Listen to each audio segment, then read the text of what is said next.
Olá, bom dia, aqui pastor Edivan.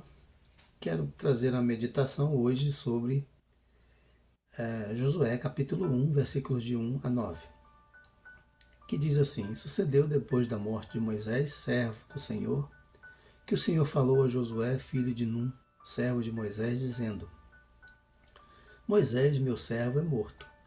Levanta-te, pois, agora, passa-te Jordão, tu e todo este povo, à terra que eu dou aos filhos de Israel.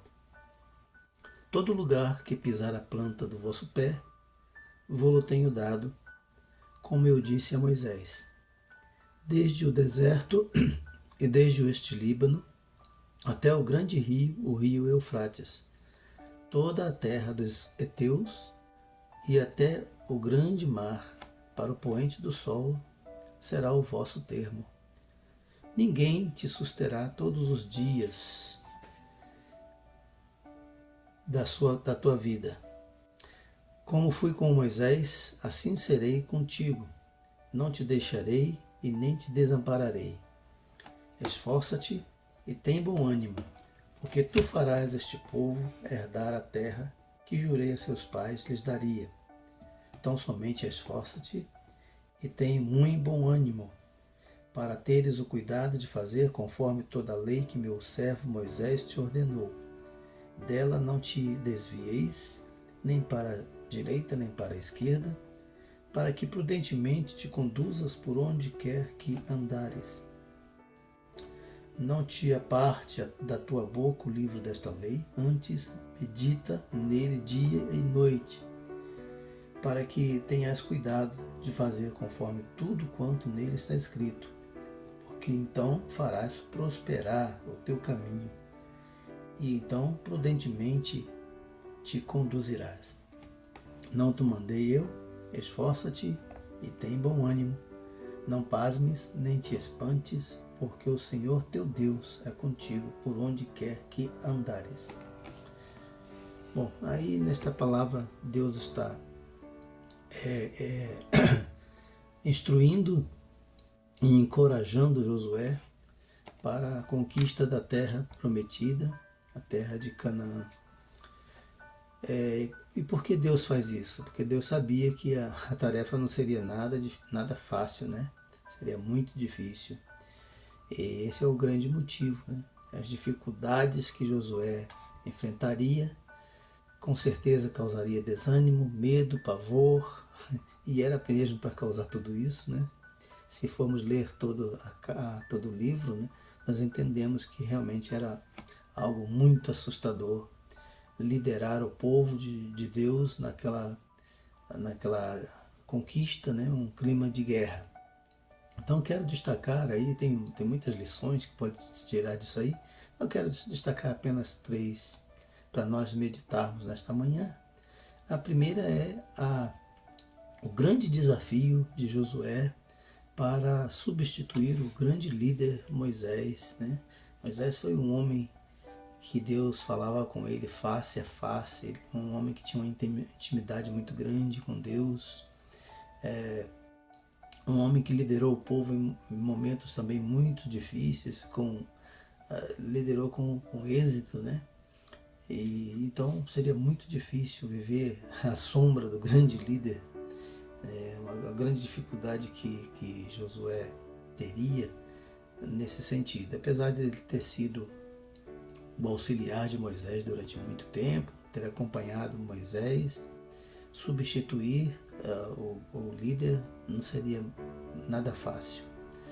Viver à sombra de um grande líder teria que ser também um grande líder, intimidade com Deus.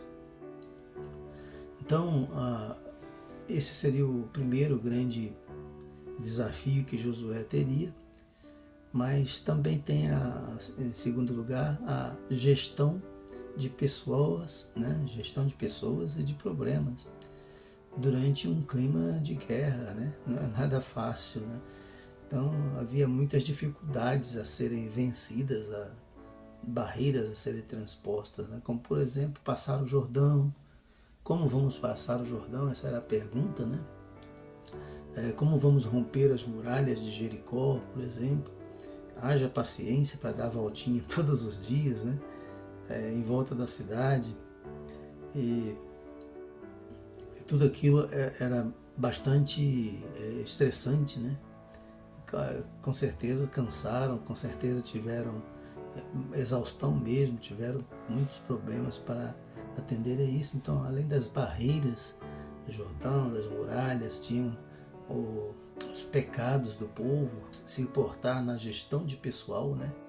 Durante esse clima de guerra e lidar com os pecados do povo. Aí eu cito, por exemplo, Acã, né? Os pecados de Acã, capítulo 7, e outros teriam com certeza muitos problemas para Josué, algo que realmente assustaria, fazer ele tremer nas pernas, nas bases, como diz aí o ditado. O terceiro que eu quero falar é sobre exercer juízo sobre os cananitas, né? As nações de Canaã eram pelo menos 7, né? Há contas que não bate, mas pelo menos 7 nações. Eles teriam que ser o juízo de Deus para aquelas nações. Isso não seria muito agradável, né? Teriam que exterminar todos aqueles povos. E aí muitas pessoas falam, poxa, mas como que Deus é esse que manda matar? Né? Essa é uma primeira questão que eu quero aqui apresentar. Que Deus é esse que manda matar um povo? Matar inocentes, né? Inocentes. Crianças, todos. Porque Deus mandou exterminar todo o povo. Né? E por que Deus fez isso? Primeiro porque Ele é Deus, né? Não se discute ordens superiores. Ele é Deus, Ele é soberano, Ele sabe o que faz. Agora, não é por isso, não é por Ele ser soberano que Ele age sem critério. Não, Ele tem critério de avaliação e de julgamento.